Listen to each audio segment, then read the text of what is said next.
So let's chat and see. Maybe I'm right, maybe I'm wrong. Kim Jarrard is with us from Remax. Welcome. Thank you. Thank you for having me. So your thoughts, are the real estate values going to drop? I don't feel that real estate values are going to drop anymore. I feel that we had a small, maybe 10% decrease in values with a small correction with the interest rates going up. But I personally don't feel that the values are going to continue to go down. Do you see a lot of people with first off, what markets are you covering mostly? Mostly the Inland Empire and high desert areas. Inland. Okay, so I'm a simple guy. Where's the high desert? That is Oak Hills, where those USDA loans exist. Okay. Apple Valley, Victorville, Hesperia, Rancho Cucamonga, Fontana, Rialto, North Okay. Carolina. Yeah. I always confuse the high desert. I mean, With the low desert. What's Palm Springs and Palm Desert? That's the low desert. The low desert. Okay, so it shows what I know, right? So in your market, is there a lot of equity? Yes, most of my clients have a lot of equity. I work with a lot of new construction, new spec homes and builders. So we have quite a bit of that still. Well, it's the only place left in California that has a lot of land left. Right. So, So you're doing a lot of new construction yes, out there. probably I'll sell maybe 70 to 80 a year. Wow. Yeah. That's a lot. Yeah, just on the new construction side. So are you representing the builder, or are you taking clients in or families into those projects? So right now I have quite a few clients that are actually purchasing land and building custom homes. And so they either buy the land. I mean, I have land lenders, I have construction loan lenders. So I do a lot of that and help them kind of, put all the pieces together.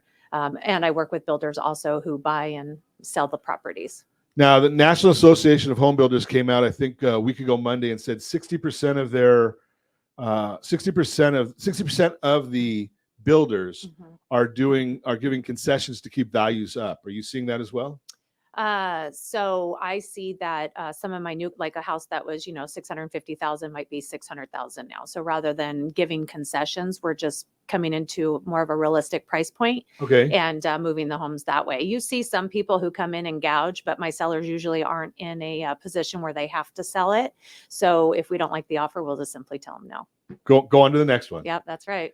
So what would be a catalyst? I mean, and being that you and I seem to be on the same page with this, what would be a catalyst for a lot of defaults and foreclosures if people have a lot of equity? So I feel that there's always going to be foreclosures and short sales, just a couple here and there. The only thing that I can think of why somebody would do that is if they've either cashed out on their mortgage intentionally and took all the money and they don't want to pay it anymore. Okay. I've seen that once this year, or, maybe job loss or probates, things like that. But honestly, the equity in the homes that I'm finding where people are in financial trouble still have enough equity to where they could sell the home and make a profit. So some of them that may go into some of the default statuses are simply from people just ignoring the fact that they could call you and say, Kim, I've got X amount I've got 30% equity, and they could capture some of that instead of letting it go to that default. 100%. Yeah. A lot of people don't even know how much equity they have. And that's a big problem. It is. Yeah. Right. You got to make that phone call, right? Just call a professional real estate. So here's the issue. Now we'll talk about this in a second, but we give away our Home Scout product, rsrhomescout.com. And that'll tell you what the valuation is of property looking backwards. Right? You have to call a professional real estate agent to get the value going forward, because the algorithms only look at the historic, right? So it's going to give you on RSR Home Scout, it's going to give you 4 different valuations from different automated models. It's going to give you the one that's wrong from Zillow. I mean, we know that one. It's going to give you 3 others, including ones that the government-sponsored entities will let us use, right? But the bottom line is, that's history. That's the numbers we would use if we're doing refinancing a house. That doesn't give us the data that you need for a real estate professional. You're going to be able to help somebody say, okay, well, that says it's worth $200,000, but I know from being on the street and working that we can really get $225,000 for it. Right. That's coming from a real estate agent. Absolutely. But no, marketability too. If you have a house and it's average condition, if you have something that's really attractive, or what I call a sexy house, those always, no matter what, even in this market, will sell for more.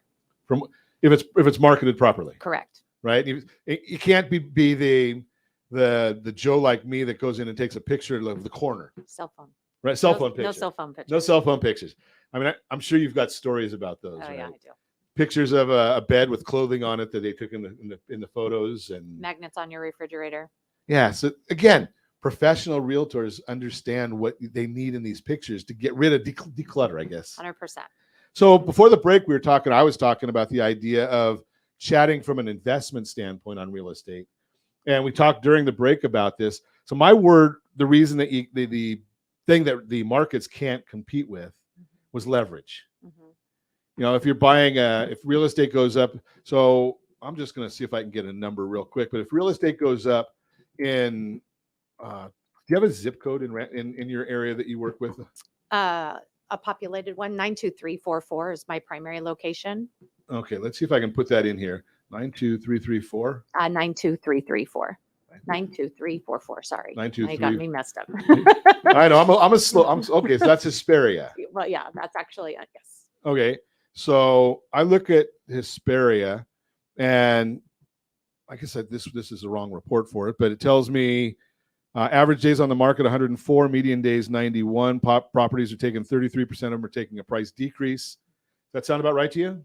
It depends. Okay. Yeah, I would say over the last year we've had admittedly, maybe a 10% decrease. Okay. So one of the things that I look at on these areas, and what I really wanted to get, and I went to the wrong service, so I'm going to go to the correct service now, is what is the real estate doing as far as growth over longer periods of time? Because when they talk about investing, so you got two different areas. You've got investing and you've got trading. Right? Real estate's not really conducive for trading. Right. There are some people that do the trading of real estate. But the bottom line is most people are investing in it, the difference being the time you hold it. Right. Right. So I'm looking at San Bernardino County, California, 63-year history of appreciation is 4.78%. Let's just call it 5% because it's easy math. Right. So, we can do 4.78 because if we have that, if we're using the market, the Dow, right? So say it goes up 8 or 9 or 10% a year. One of those, it doesn't matter. One of those numbers is probably going to be fairly close. And in San Bernardino, and when I put in that zip code, it comes out at 4.78. 5-year is 7.52. But the vast majority of people, we just said there, 63% have a mortgage.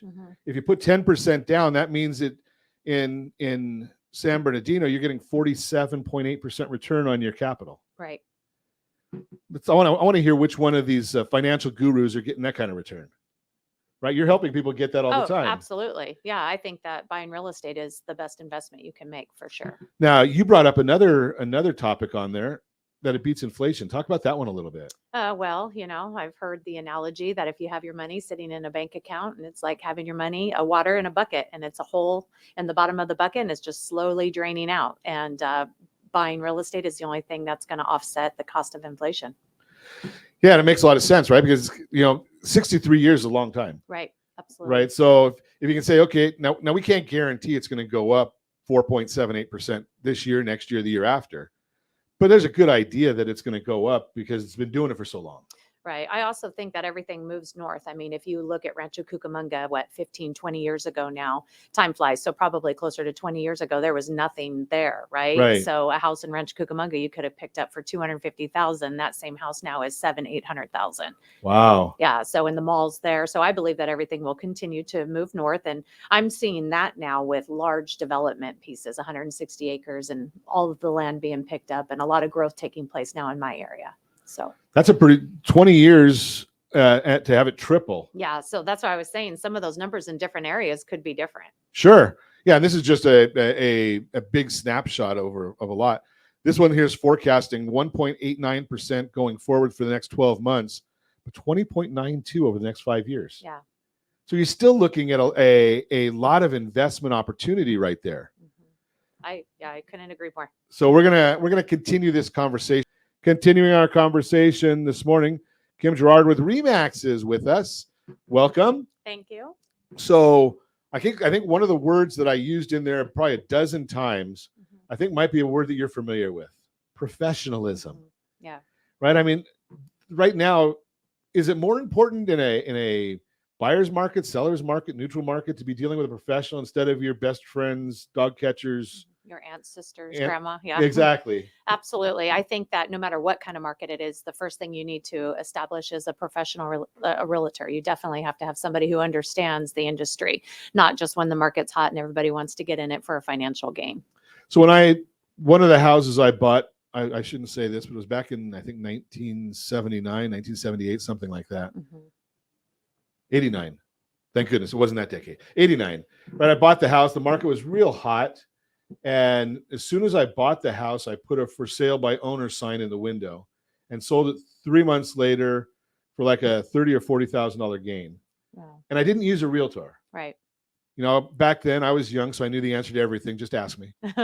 Right. And I get to the end of the year and my accountant says, that was really good that you did that. Did you know that you're now in set for capital gains? If I talked to a realtor, I probably wouldn't have, I would have known that answer, right? Yeah, you could have done a 1031 exchange or some sort of investment for sure. Well, if it was your primary. Anyways, you mentioned panic buying, right? So back when the market was hot, that's true. Right now, I think that buyers are able to take a little bit more time. Okay. And it's not panic buying. They don't have to panic buy. They can take some time, actually get the house they love, and not just try to buy something to get into a home.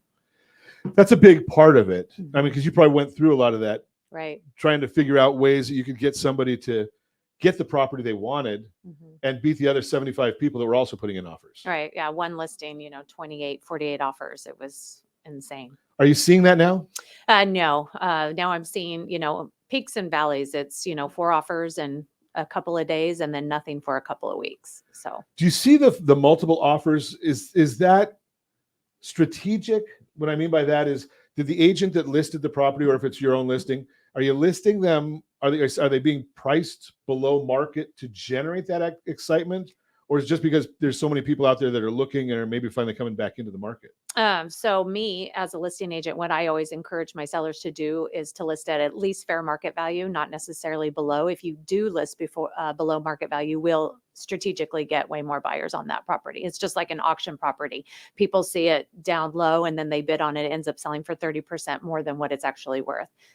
It can, yeah. So they start low and it gets 30% more than what it's worth. Right. Yeah. On auction properties. Yeah. Okay. So that's a strategic. Yeah. So if you are brave enough to list your home below market value and hope that you will get, multiple offers, that's definitely a way to do it. Have you come across that much? What listing below? No, the auctions.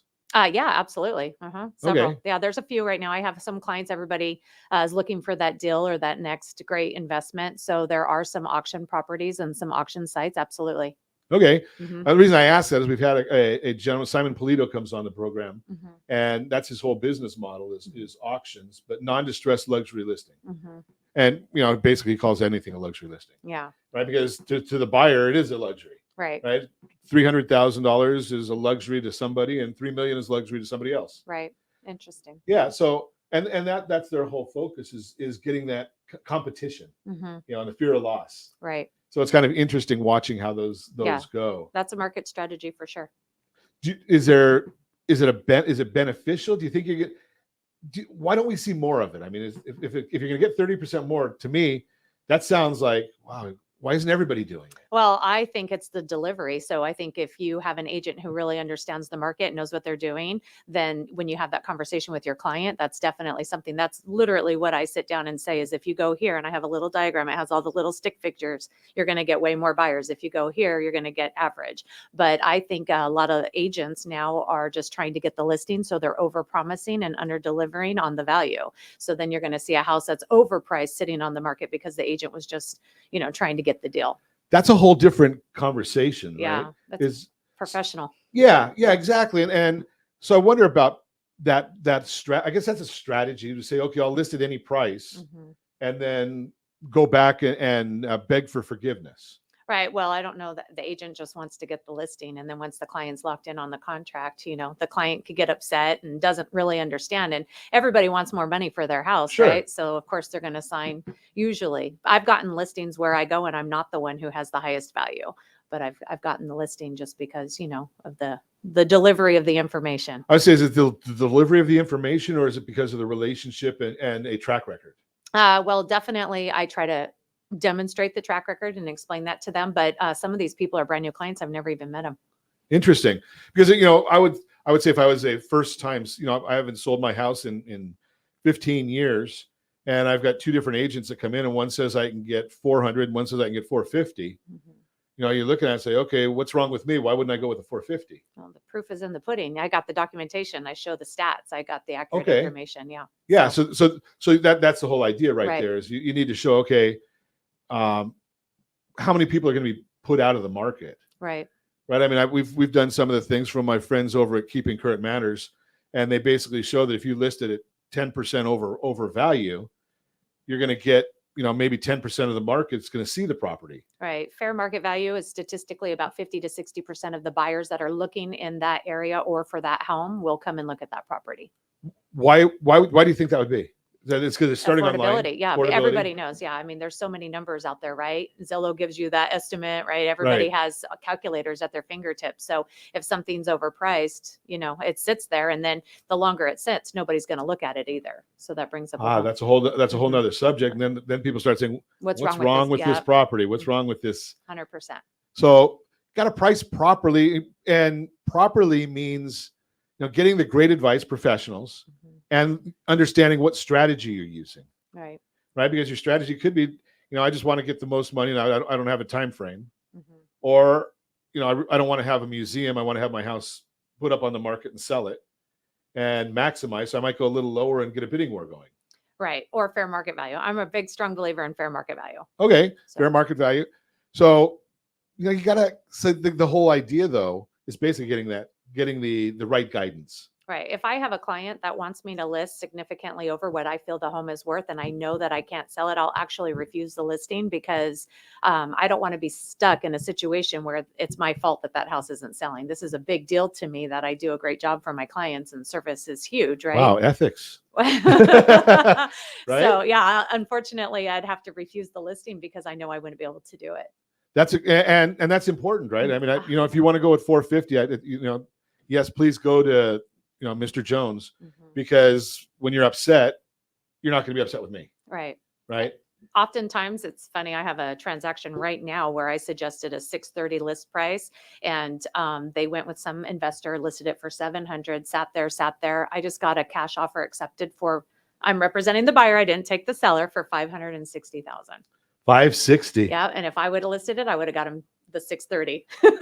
Yeah, and that's so, and we've seen that, in over time, many times, is that we watch the market go all the way down. Yeah, but he just let the house sit there for over a year, and now nobody's looking at it, right? Because he overpriced it initially. Sure, we're going to talk more about that one. Continuing our conversation, we're chatting about real estate, and we're talking Inland Empire, and in generalities, we're talking professionalism. We're chatting with Kim Jarrard. Remax is with us this morning. And been talking about, where the market's going. How do you get an offer accepted? So, Kim, you do a lot of the listing side. Yes.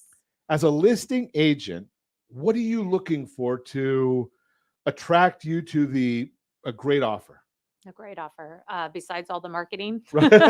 Are you talking about like the contracts that come in from the agents? Yeah, the contracts that are coming into you that for you to submit to your sellers. Yeah. So most of the offers now, and there's no problem with new agents, but the lack of knowledge, I would say, on the You're contract. Politically correct. Yeah. I can say it.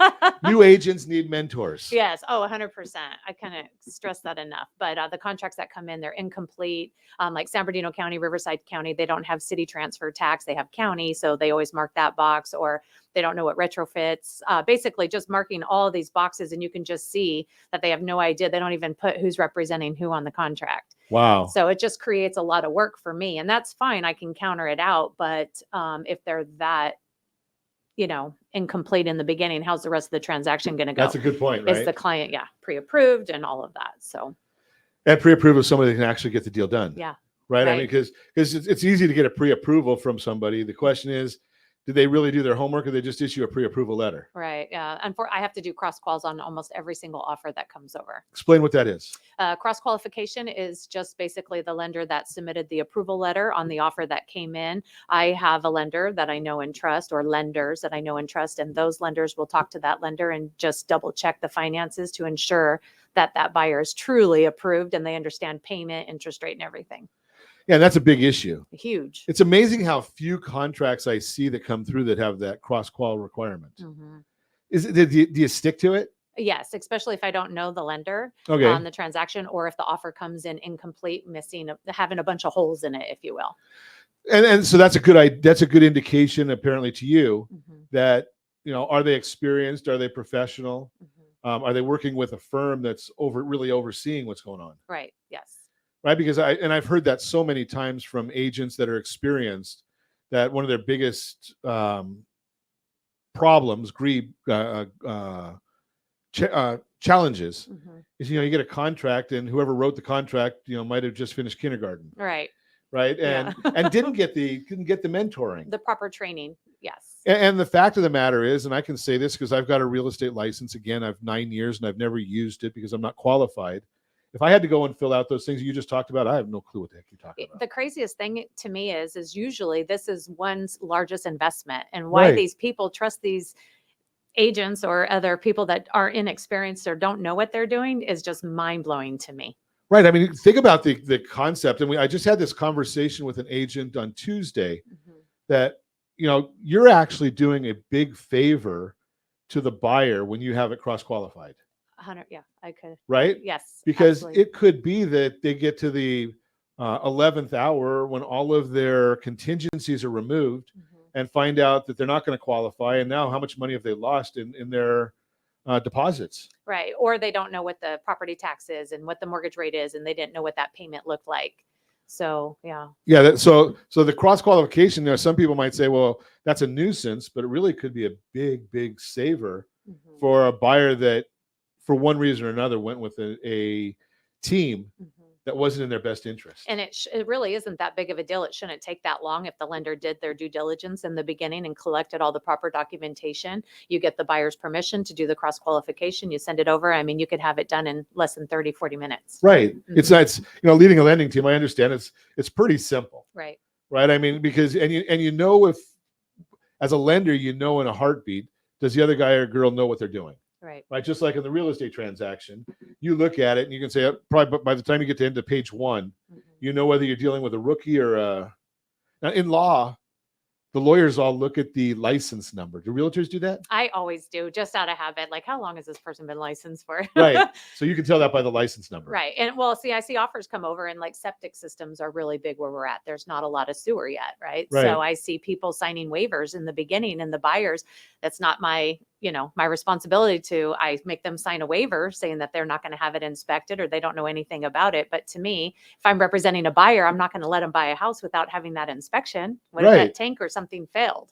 And ironically enough, we just had a deal blow up just recently, just because of that. Yeah. And people don't understand. Well, it can happen.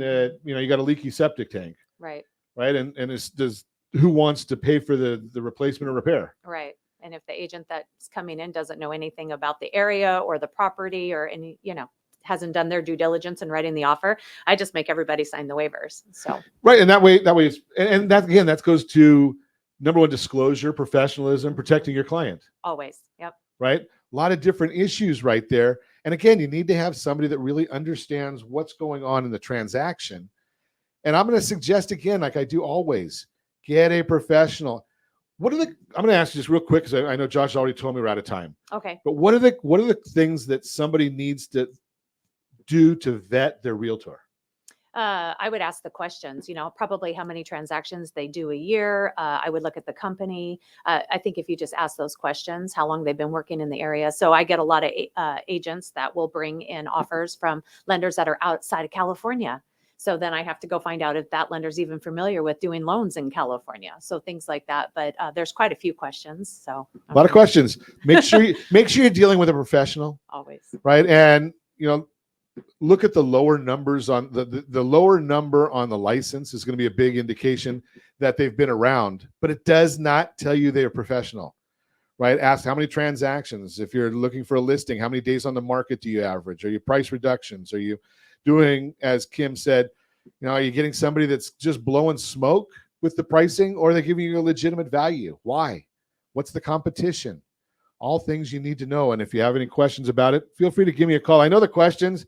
Again, don't ask me to write a contract. I wouldn't even try, but I would tell you, you can talk to somebody like Kim if you're in the Inland Empire, which I know you're listening out there, Inland Empire. So give me a call at 800-306-1990.